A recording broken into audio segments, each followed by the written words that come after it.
Today we are privileged to have with us club member Steve Bertha. Steve was born in Budapest, Hungary, and immigrated to France and then Venezuela, where he grew up. His education, he received a Bachelor in Science in Chemistry at the University of Pennsylvania, a doctorate in chemistry at Florida State University, followed by research and development management training in the United Kingdom. He worked as a research chemist for DuPont, and he founded the chemistry department at the University, Simon Bolivar University in Caracas, Venezuela, where he was the head of the chemistry department, and later became the director of a university-based industrial research institute. Then he returned to the United States. Steve came back and started a chemical products export company in Texas. For many years also, he managed the inventions made at Yale University, University of Illinois, Sloan Kettering Cancer Center, and the Hospital for Special Surgery in New York City. In Steve's spare time, he has traveled extensively worldwide, including most of old Hungary and its surrounding neighbors. Also, Steve has found time to write a biography for his children and grandchildren to know and understand more of their origins. So he wrote this biography. It gives me a great pleasure to introduce our new member, Dr. Steve Bertha, who will enlighten us about Hungary, a historical journey. It could have become a world power, but it was not to be. Welcome.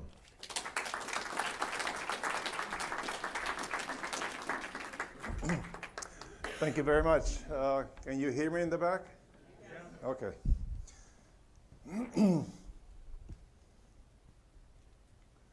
So this is Hungary. In Eastern Europe, it's about the size of Maine or Indiana, surrounded by 7 different countries. Here is a closer look.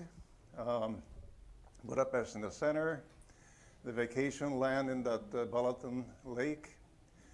But this is not the country that is the focus of this talk. The country that is the focus of this talk is this one.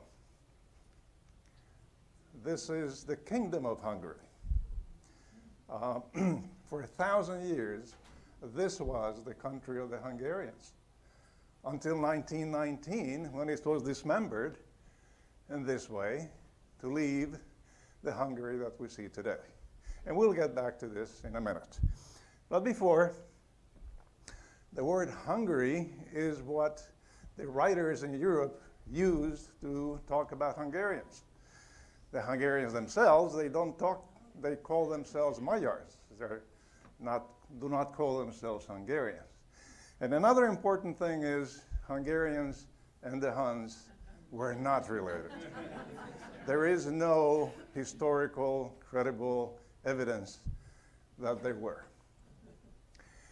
So who were they? The Hungarians originated, in this region, the Urals. Finno-Hungary peoples inhabited this region. About 5,000 years ago, the Finno part went north and established themselves in Finland and Estonia. And the Hungarian groups eventually moved, probably due to the pressures from the east.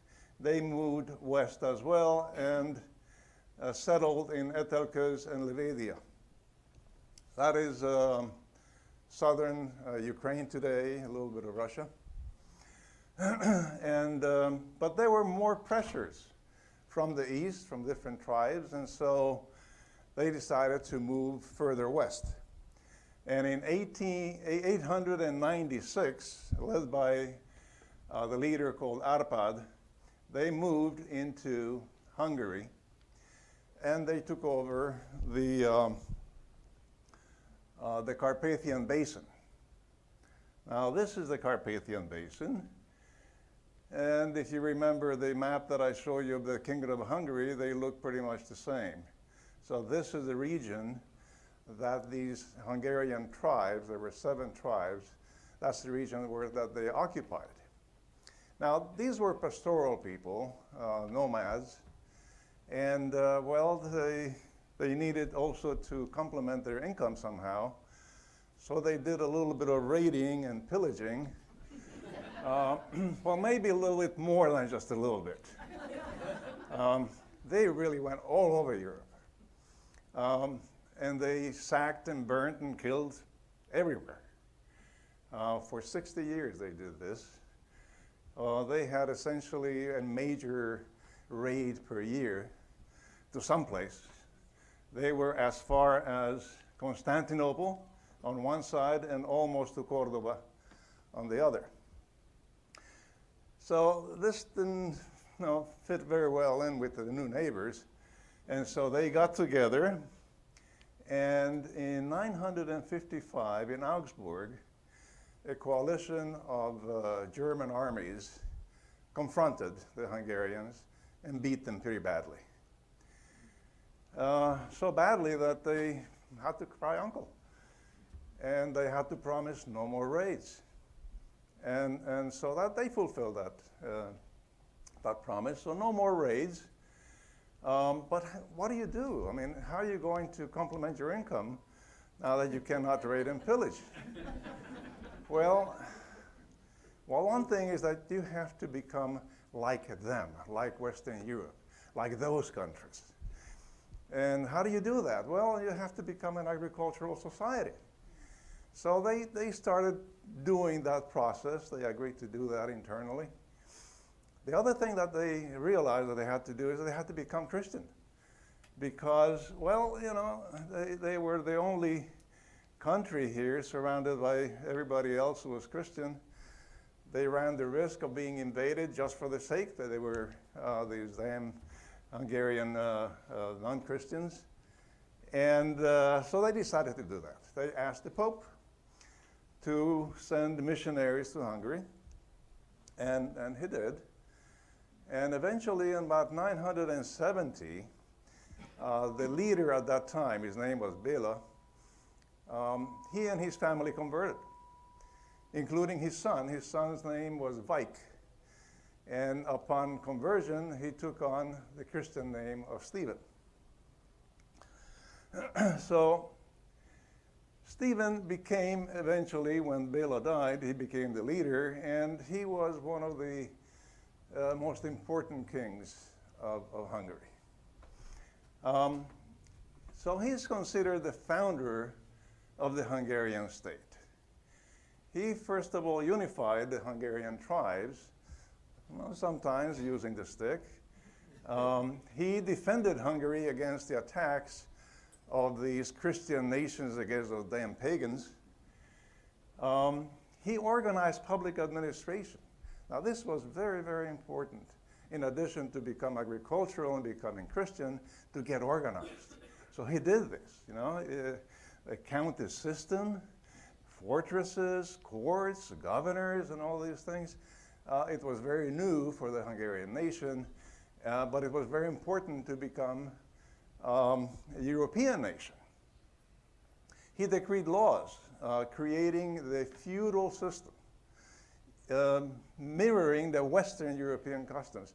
I put the Western word in how do you call it, in black, because the Hungarians did not trust the Eastern Roman Empire. And so they rather look west. And so this is the reason for that. Oh, sorry. He was a devout Christian. He really was. He really took it seriously.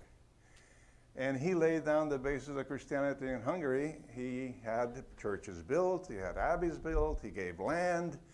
He even made it mandatory to go to Mass every Sunday. That was by law. So, because of the support of Christianity, he received a crown from Pope Sylvester II in the year 1000, symbolizing acceptance of Hungary into the Christian European community. This was very, very important. And then in 1083, about 50 years after he died, sainthood.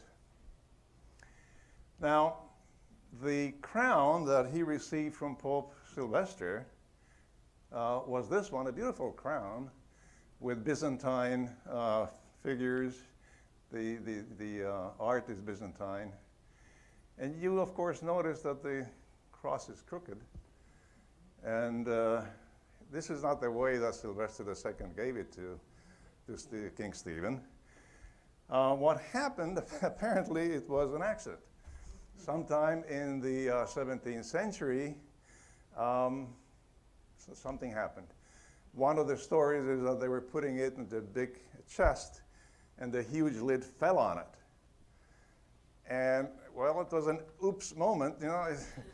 Sorry about that, Your Majesty. Can I fix it for you? But they didn't. They left it as it was. And so today, it is a very important emblem of Hungary. Whenever you see a crooked cross, probably has to do with Hungary. Now, this crown has a very long history. It had gone all over the place in Europe. It was stolen. It was used for ransom. Eventually, it wound up in Fort Knox. And President Carter gave it back in 1978 to Hungary. The other thing about Saint Stephen is that when he was canonized in 1083, part of the canonization process was that they exhumed his body and removed his right arm. Now, why would they do that? Well, he was a saint, you know, and Christian relics are very, very important. Anything that belonged to the saint or was used by the saint or was touched by the saint had very important Christian significance. And so as a relic, they would be able to use this for churches, for international relations, etc. So that arm also has a very long story. The upper arm apparently was given to the country of Poland, to the people of Poland, when one of the Hungarian kings also became the king of Poland. This was a gesture of friendship. Eventually, that upper arm wound up in St. Stephen's Cathedral in Vienna, where it is today. The lower arm went to Ukraine, what is today Ukraine, and apparently it is one of the Ukrainian cities today, Lemeka. And then the hand is in Budapest, in Pest, in the St. Stephen's Basilica. You can go and visit. There is a hand. It is a very important religious and national object in Hungary today. Every year, August the 20th, they take it out of the church, they do a procession of about 20 blocks, and they put it back in the church. It's very, very important for the Hungarian people. This mummified hand, of course, is 1,000 years old, but that's, compared to the Egyptians, is not too much, but it's a genuine hand of St. Stephen, they say. So St. Stephen was very important, is very important, even today. No wonder that half the Hungarian males are called Stephen. I myself, I'm Stephen Bertha the Fourth. But I named my son Carl. That's the end of that. So, jump forward a century or so. In 1222, the Hungarian nobility forced that King Andrew II to sign the Golden Bull, a document detailing the rights of the nobility. This meant that, for example, they could not hold you to jail without cause or without a process. They could not take your things away without due process. The obligation to defend the king and the nation was only within the country limits and so on. That was the Golden Bull. Besides, in spite of its name, it's a very important document. It was used, these rights were used by the nobles for centuries thereafter. And that should sort of make you remember another document like that, the Magna Carta. The Magna Carta was written just 7 years before this. John Lackland of England, he was the king then. And so these were the only two documents that described the rights of people at that time. There are very important differences that I learned last week in the lecture right here about Magna Carta. The very important difference between the two, between the Golden Bull and the Magna Carta, is that the Magna Carta referred to all free men. That is including nobles and commoners who were free. The Golden Bull refers only to nobles. And this is very, very important in the history that we'll see a little later on. In 1241, the Mongols came and invaded Hungary and defeated its army. Hungary was sort of well prepared at that time. It was a decent army, it had a good government, a good king, but they could not deal with the Mongols. Now the Mongols started out in the early 13th century from here, and with lightning speed, they took over pretty much of what was civilized Europe or world at that time. In about a dozen years, they took over almost everything that was considered civilized. Over here was the battle with the Hungarians, which they lost. And, well, it was a devastating loss. They pretty much annihilated the Hungarian army. And then they proceeded to pillage and burn and kill and whatever. Eventually, early in the next year, 1242, they crossed the Danube, and they were a stone's throw from Vienna, and they were poised to take Vienna. But then, surprise, a miracle. They packed up and left. They went back to Karakorum. Wow. The reason, apparently, is because the Great Khan died, and the leader of the armies here had a chance of becoming himself the Great Khan. So he packed up and left, went back to see if he could indeed become the Great Khan, and he took his army just in case he needed to persuade somebody of his rights. So King Bela then, he had to start almost from zero again. And indeed, they call him the second founder of the state because the devastation of the country was so big that it's very difficult to imagine. About a third of the population died. A third. Imagine within the United States over 100 million people today. It's an enormous problem. They burnt the fields, they killed the animals, so the country was really pretty much devastated. So much so that the king had to do important decisions, take important decisions. One of them was to repopulate the country.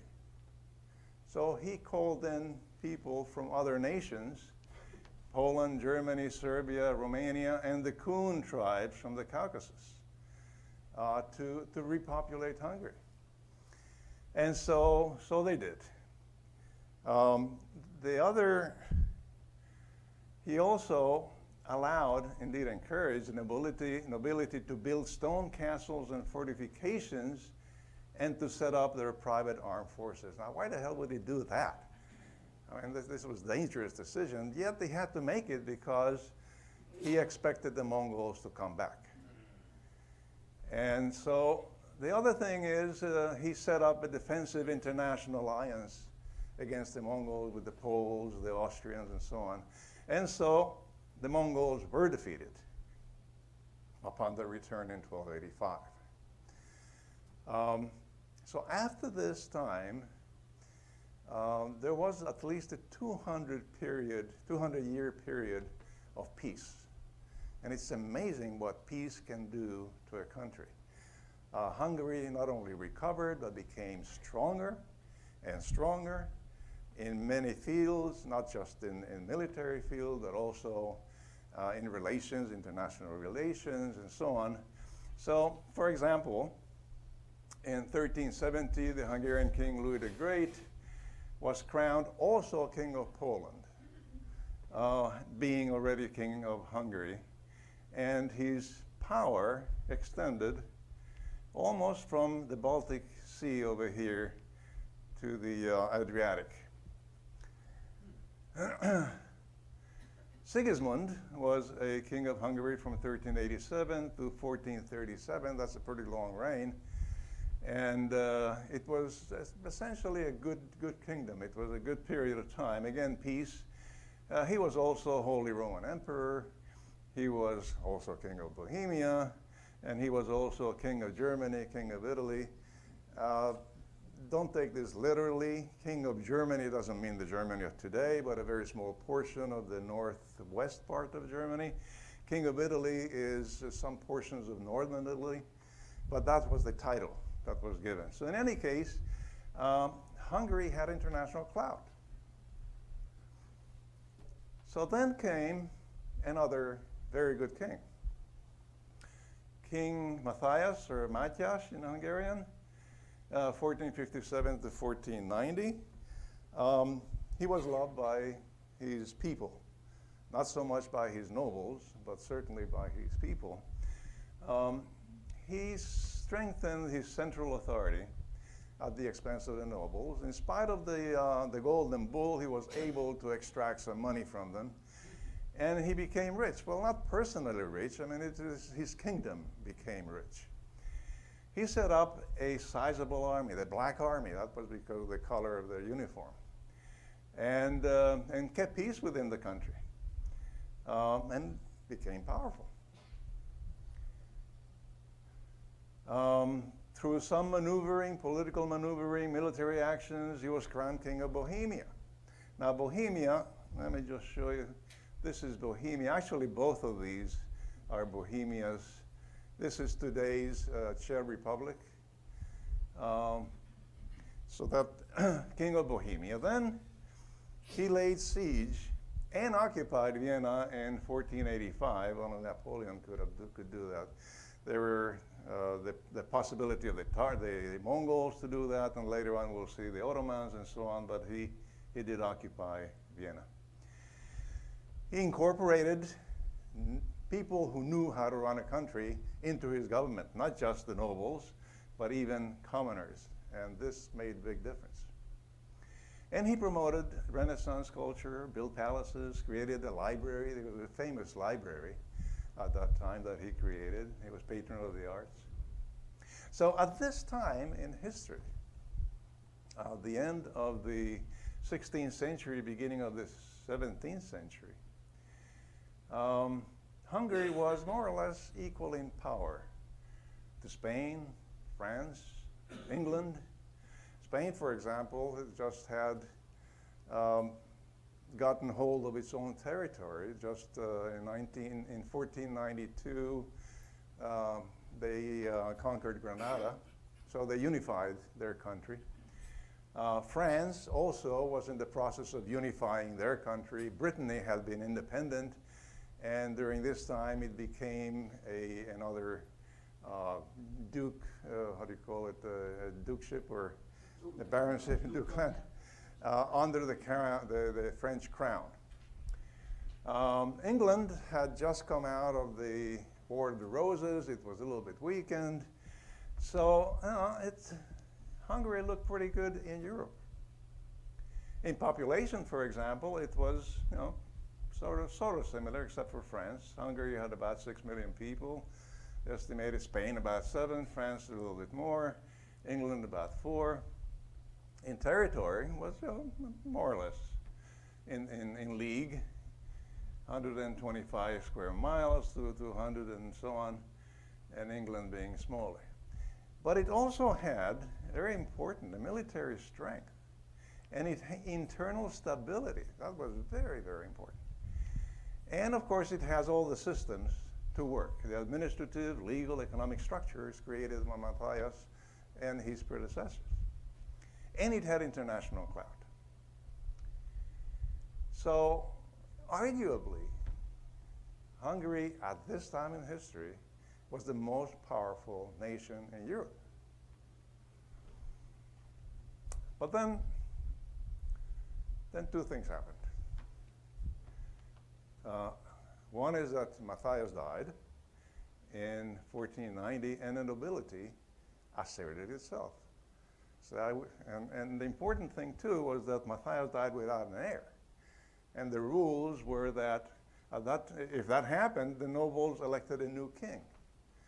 So they elected the weakest thing that they could find.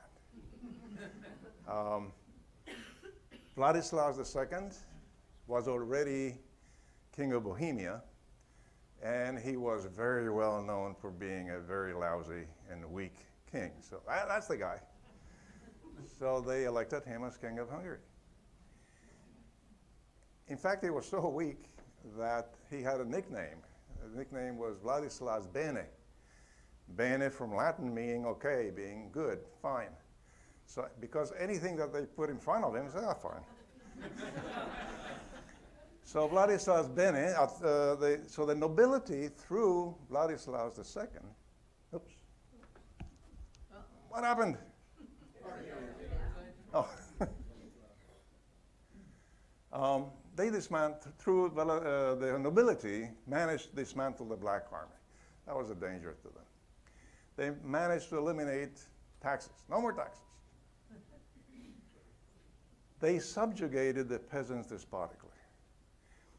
At that time, the way that it worked in the feudal system was that the people around a certain lord's land, they had to work not only their own land, their personal land, but also the land of the Lord. And at least for some time during the week. And so typically the time was about 1 day a week.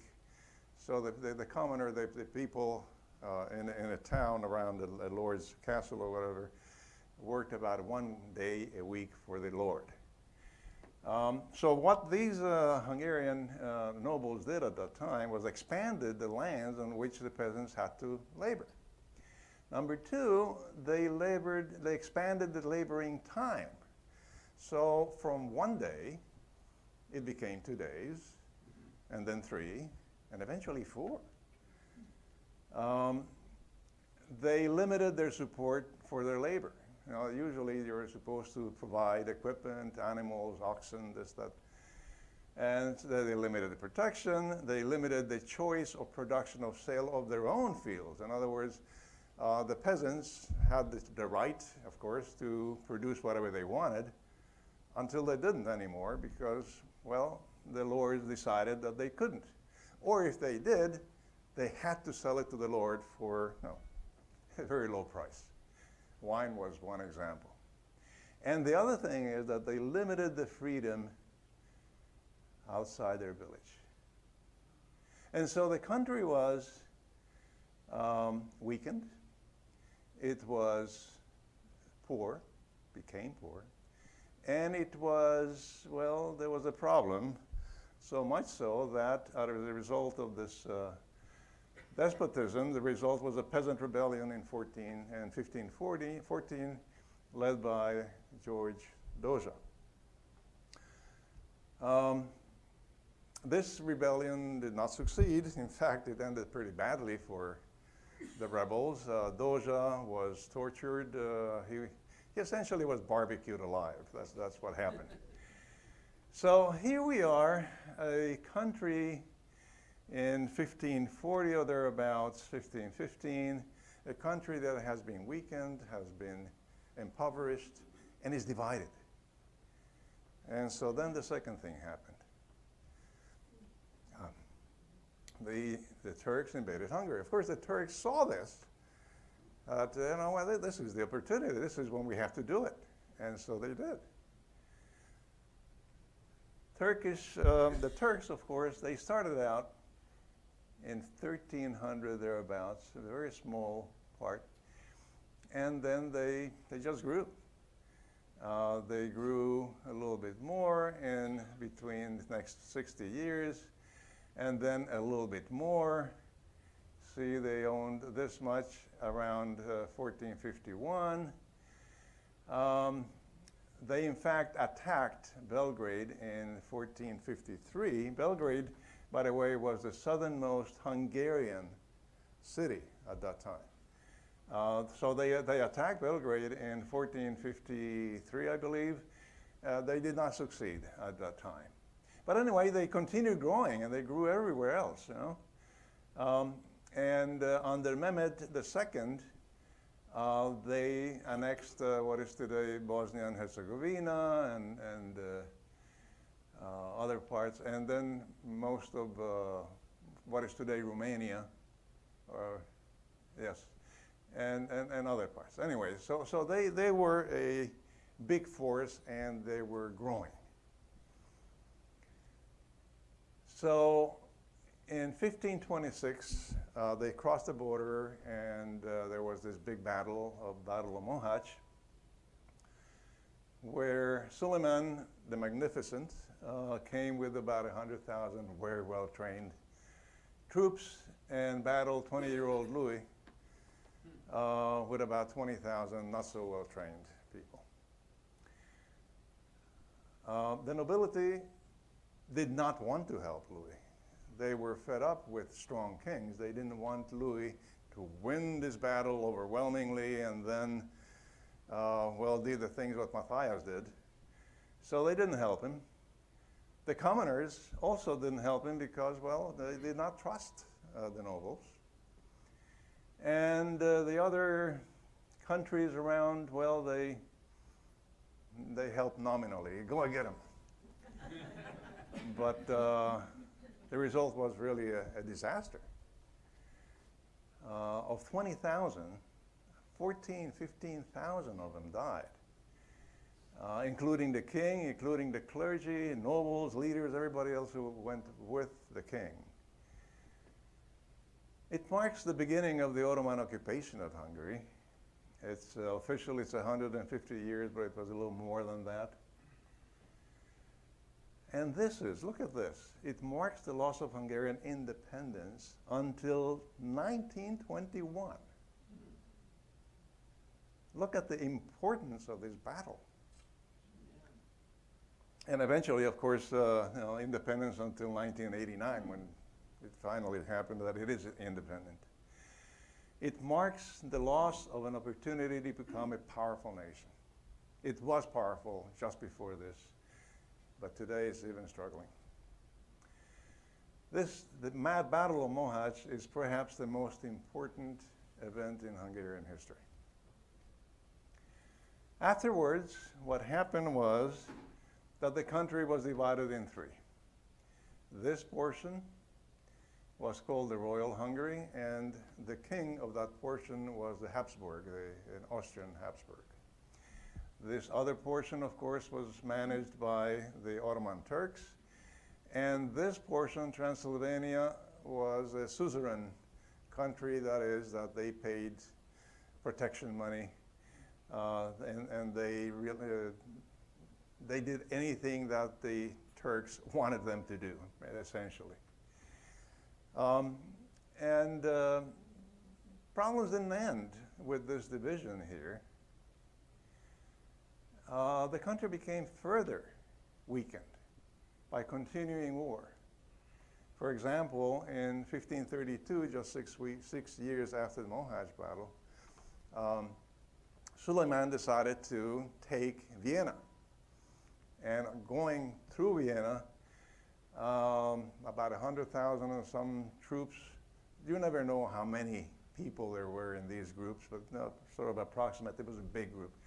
They were stopped in a small town by a small group of Hungarian defenders, 800 people.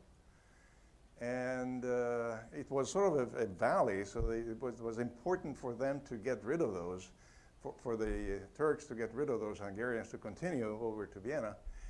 And for some reason, they held out. They held out for a whole month.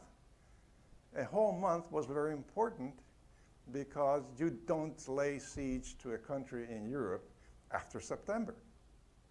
It just gets too cold, it rains, so they had to suspend the whole thing. So Suleiman the Magnificent went back to Constantinople because he couldn't get this group of 800 people to cave in. That's why I call it the Hungarian Alamo, because it's very similar to what happened in Alamo. In the city of Eger, 1552, 200,000 troops tried to take it over, 2,000 defenders. And they couldn't. And there is a very nice little book written about this event. And in fact, they made it into a movie. And well, anyway, the point also is that later on, they did come back and they did take the city. The Ottomans came back and took the city. Then in the town of Szigetvár, in 1566, Suleiman had this idea of going to Vienna and lay siege and take the city. But on the way, he again stopped to get Szigetvár. And eventually they did take the city, except that Suleiman died. He died there in natural causes. And so what happened was that, well, they just went back. They did not attack Vienna this time. But the interesting thing about it, you see, Suleiman died in Hungary. And I found this. Can you see the date there? The date, December 2015. It was last December. Suleiman the Magnificent's tomb discovered in Hungary. Well, yes and no. It's misleading. You see, Suleiman did die there, but the troops, or the leaders, decided to keep it secret because they were under siege. They didn't want to discourage the troops by letting them know that the Sultan died. So they eviscerated the Sultan. They buried his viscera in situ, and they took his body to Constantinople, and that's where his body is today, in the Suleiman Mausoleum in Istanbul. So, yeah, well, sure. It's not Suleiman the Magnificent, it is viscera. At that spot where Suleiman died, this was a surprise to me. I learned that there is a new park, a national park, the Friendship Between Turkey and Hungary Park. Wow, I have to go there. I haven't been there. But that, there is Suleiman over there, and this person is the defender of the town at that time, who died in the battle. So continuing with the idea that Hungary became further weakened, the Habsburg-Turkish wars continued. The problem was that the battlefields were almost always in Hungary's territory. And so they came, they went, they came, they went, and always through the territory. They burnt the city, they burnt it again, they killed the people, and so on. Another reason for the further weakening of the country was the Ottoman spoils. I mean, they taxed the country, they expropriated, they pillaged, and so on. So depopulation became a very serious matter again. Large parts of the country became almost deserted. Look at this. At the end of the 17th century, the population of the kingdom was estimated in 3.5 million. You remember what it was 200 years before? Yeah. About 6 million? This is what happened. And so in the 17th century, Hungary had to again repopulate. Slovaks, Romanians, Serbs, Croatians, Germans, and this would have an important effect later on. So, about 1680, somebody in Constantinople had a bright idea. He said, let's go to Vienna and let's take it once and for all. Yeah, let's go and do it. So for 3 years they planned. And eventually they laid siege on July 14th. That's the perfect time of the year to do it. But a little bird had told the Austrians about these plans, and so they too prepared. And they prepared so well that they really beat the Ottomans badly in that battle. So much so that within 16 years, there were no Turks left in Hungary. None. The battle not only marked the end of the expansion of the Ottoman Empire into Europe, but at the beginning of its decline. So it was that important. It was something like when the cow jumped over the barbed wire fence, utter disaster.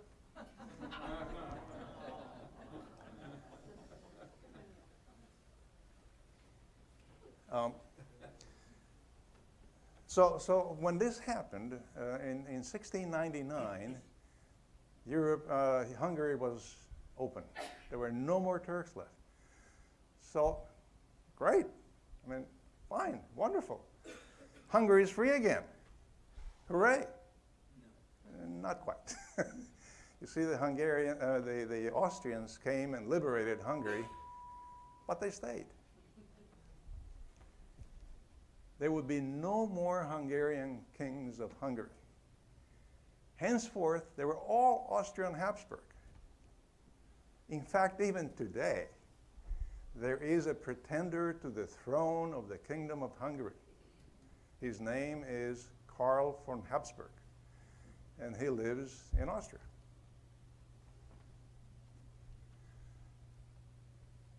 Oh, there were independence wars against the Austrians. Please leave, thank you very much, but, go. And this was a long war. They were close to winning, but eventually they failed. Then in 1848-49, there was another attempt. That failed as well, this last one with the help from Russia. They helped the Habsburg, of course. 300,000 army of Russian soldiers against the Hungarian rebels. This is just a piece of information. The Austrian-Hungarian Empire begins officially only in 1867, and this was sort of an appeasement to the people who led this revolt. But then in 1919, after World War I, in the Trianon Pact, Hungary was partitioned. The map that I showed you earlier, everybody got a piece. Ukraine, Romania, Serbia, Croatia, Slovenia, even Austria got a piece, Slovakia. Why did they do this? Well, this was sort of the basis for doing it.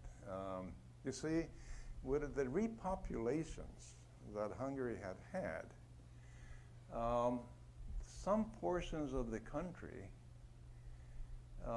were repopulated in such a way that the Hungarians became a minority.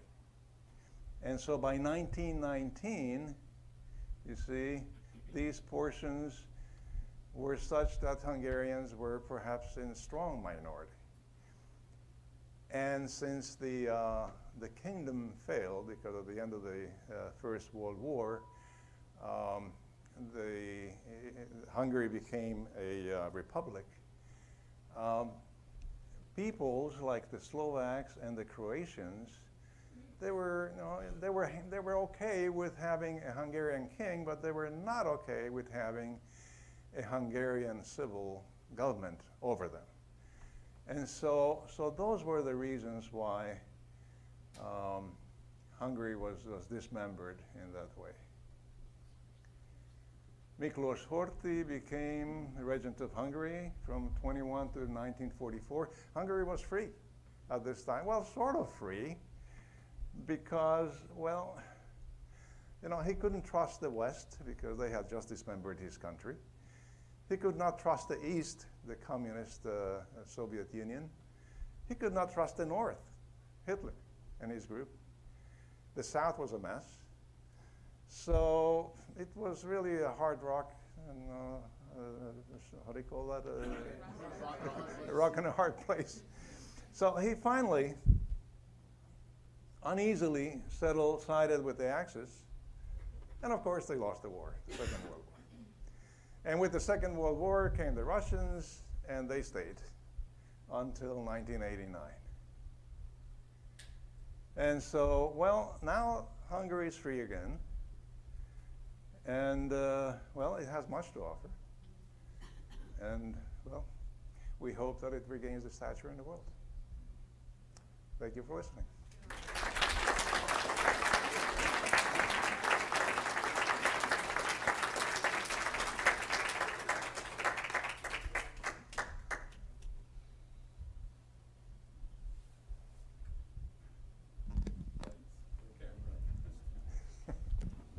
Thank you. Great presentation, fascinating history. And we will have some questions. Yes. Very good presentation, Steve. I compliment you on it. I have a couple questions, though. That Khan that came in, that battle of 1251 or whatever that was, was that? The Mongols. Yeah, Mongols. Was he related to Genghis Khan or one of his generals? No, the English name for the group is Cumans, or the Cumans. And they were a tribe who lived in the Caucasus. They had relations, sort of far relations, the Hungarian groups with this other group, the Cuman group, because at some ancient time, a couple of hundred years before, they lived more or less in the same region. See? So they were not, sorry? He's asking about the Mongols. Yes. The You got Mongols. it? The Mongols, yeah. The question was about the Khan. Yeah. Yeah. Oh, I'm sorry, about the king of the Mongols. The Khan, yeah, yeah. Oh, I'm sorry, I misunderstood. Was he a Genghis Khan general? He was the son or the grandson of Genghis The son, Khan. Yes, okay. Yes, yeah, I'm yeah. sorry. Right. Yes. Okay, the second question has to do with the Black Plague. You didn't mention that at all, and that affected all of Europe, you know, which took place around 1350. You know, it decimated Europe. How much effect did that have on Hungary? I don't know the answer to that question. I think that it was the same as the rest of Europe. They had a lot of deaths, but it did not, so far as I understand, it did not affect its policy or its history particularly. Okay. Again, that was an excellent presentation, Steve. Really enjoyed it. Could you comment a little bit about the present political situation in Hungary? The present political situation in Hungary. This is my personal view now, okay? What happened was that when independence came, the new anti-communist government went to one extreme to get rid of everything that belonged to the government, okay? To privatize everything. In that privatization process, they sold the Hungarian industry and other things very cheap. And not only very cheap, but also the money was outside of Hungary. Hungary didn't have any money, so they sold it to outside interests. So today, Hungary is so much owned by outside interests that I think it has very serious problems because of that. The decisions made about what industry to push forward, which industry to stop, is no longer the government's decision because it is the power really rests outside. So my view is that Hungary has a lot of work to do And I hope that the way that they progress is by sort of Hungarizing the country again, buying or setting up new companies that are more Hungarian, so that they will take the reins of the push forward. Steve, I noticed that you didn't mention the Hungarian Revolution of 1956, which was sort of the first tear in the Iron Curtain, and I thought really significant. Yeah, well, the reason I didn't do that is because I wanted to focus this talk to the idea that Hungary at one time was a very important nation in Europe, and that it didn't happen. I'm going to try to explain why not. Now, the Hungarian Revolution of 1956 was against, of course, the Russians. It was a moment in history that was very important in the recent history, but not towards that aim that I had for this talk of showing the importance that Hungary could have had because of these events. I know a little bit about the revolution, of course. I listened to the radio emissions when I was a kid of what was happening. It was very exciting. It was very sad. Well, you know the history too. The Russians prevailed. Two questions, Steve. First of all, congratulations on a superb presentation. Truly appreciated. Two questions. Let me ask one at a time because they're not linked to each other.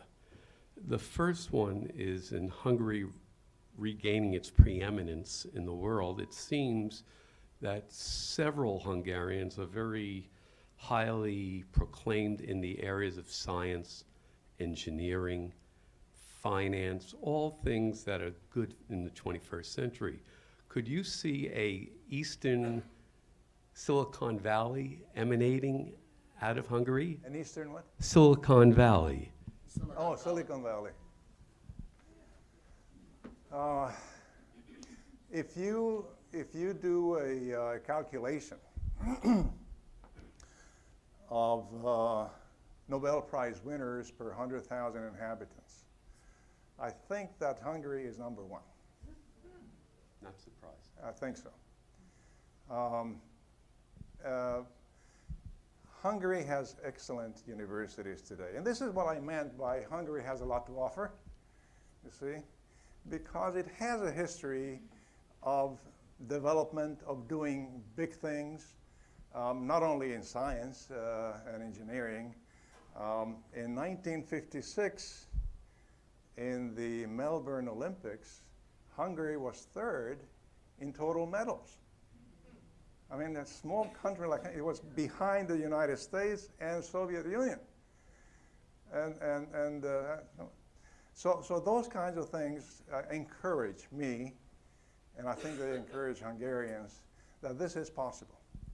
The second question, perhaps you could explain this to me.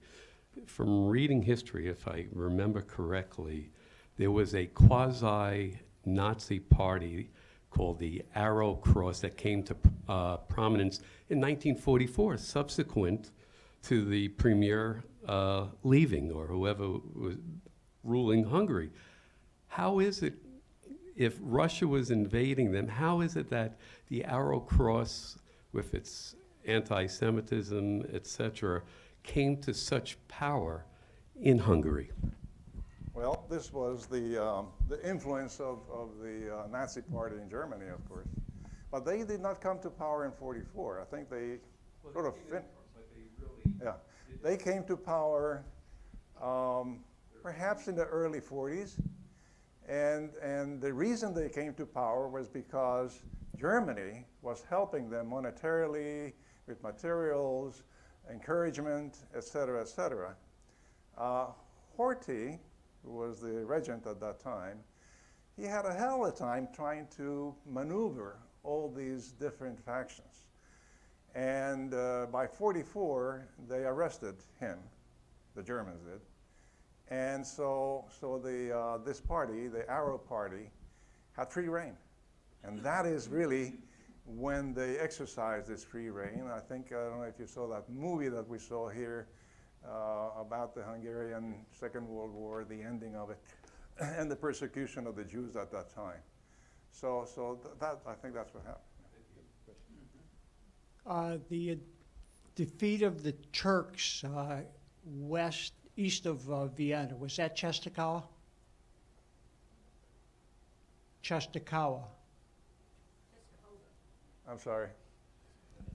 What is the question The again? city at the initial defeat of the Turks Yes. that turned them back east of Vienna. Was that the Battle of Czestochowa? Oh. What time was, I don't know. What time was that? When? And it must have happened, if they were defeated, it must have been in 1683. I don't know. I don't know. I know that the battle was not fought in Vienna, of course. It was fought outside of Vienna. I don't remember the name of the place. Was the Austro-Hungarian Empire what later became known as Yugoslavia? Say it again, I'm sorry. The Austro-Hungarian Empire. Yes. Was that area later known as Yugoslavia? Oh, no. No? It was later known as Austria and Hungary. They're Okay. separate countries. Yes. In 1919, they separated, and the Austrian Empire, the Austro-Hungarian Empire ceased to exist. But they became Hungary and Austria. Okay. Yugoslavia's territory, Serbia and all those. Yeah, that's south. They were part of it. Austro-Hungarian Empire. Yes. Steve, as another Hungarian, I think it was an excellent talk. Thank you. You told us in about an hour what I learned in 5th grade for a whole year. And it was with much more humor. Yugoslavia, by the way, was a combination of several Balkan countries. It included Bosnia-Herzegovina and part of Hungary, which was gotten after Trianon. And it was ruled by Tito. And after Tito's death, it fell apart, and now, of course, they have all separate countries. In fact, the basis of Yugoslavia was Serbia, and now even Serbia isn't there anymore as it was, because Kosovo was split off it. The world powers to be just love to cut countries into pieces and make smaller new countries for basis on tribes and population and whatnot. One question here. Roger? Yes. My wife and I went to Budapest recently, and I think Budapest is probably one of the most beautiful cities I have ever seen, especially at night when you take the river down and you see the lighting and everything. So I would encourage that if you can do the Amsterdam to Budapest 2-week tour on the different companies, that's a life-changing, wonderful experience. And we still talk about how beautiful Budapest is. Great. Thank you. We have a question here.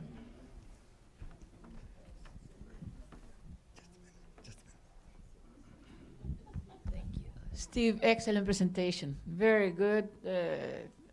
It covered many, many years in a very nice and easy to remember fashion. My question is, you have some expectations for Hungary in the future. And then two things. One, what are the main productions of Hungary at this time? And then the other thing is in terms of human capital, because it is not necessarily the nationalization of industries that we need at this time from my point of view, but it is to have the human capital, that it's an expert in doing the best and most productive for those industries. So how do you see in the future in that sense? Well, I am optimistic about the future for Hungary. but not overly optimistic. In other words, I think that they will make progress, but they're in a difficult situation. See, they don't own much of their own country in the sense that I explained before, that industry and land is owned by international organizations and so on. The US is also. Yeah. But I do know that they have excellent universities. I have one in Nice, for example. She's studying in one of the universities. I have contact with her. Really, really good universities in technology and in science, in law, and many other things. In fact, I think they're universally acknowledged as good universities. So as long as they don't leave Hungary after graduating, because that happens today, situation in Hungary is not that great. So many people leave after graduating. So this is why I'm optimistic, but not overly. They have good things. They need to work at it a lot. I really enjoyed your talk also. If I were Hungarian, my husband's Hungarian, so for the last 30 years I've listened to Hungarian swear words and all sorts of slang and everything, his mother and grandmother, and all sorts of mythology about it. But there has a huge potential for spas. Don't you think? All that hot water, the natural hot water springs, it's so wonderful. And all around Budapest, God, I'd start a huge spa. But my one question is, that language is totally unique, isn't it? It's unrelated to anything else in Europe. Am I right about that? And how did it stay? It is unique. It is unique, and it's very Finnic Ergo. Fin-Ugor. Does that mean it's related to Finnish? Originally, it came from the Finno-Hungaric people. And Finnish is different, is similar to Hungary, but I don't know in what, because they separated 5,000 years ago, you see? And I tried to read or understand Finnish just to see if it was true. I couldn't understand anything, nothing. So today, I think Hungarian stands alone. And I don't know how, with all the invasion and all these other populations coming in, it's a miracle in a way. Yeah. Is English taught in these schools? Say it again? Is English taught in the Hungarian schools? The question is English taught in the schools? Yes, it is. It used to be Russian. Now it's English. It is taught, yes. I have a question here. Aina? You left, your family left. What is your story? It's here. I'm donating a volume to the library. I left Hungary. I was born during the war. I left Hungary just after the war. My father was a prisoner of the Russians. And we eventually ended up in Venezuela. Europe was a tough place to live, especially for the Axis people. My parents, of course, were the Axis people in France, and that didn't go so well. So we went on a ship and disembarked in Venezuela. And that's where I grew up. So my father could not return to Hungary because he had been a prisoner of the Russian army. And so we had to leave. Any other questions? Just one more thing. Steve is also giving a lecture on Thursday, this coming Thursday, on Antarctica, 1:30 Thursday, here at the University Club for the science group, Jeannie. So everybody's invited to be here on Thursday.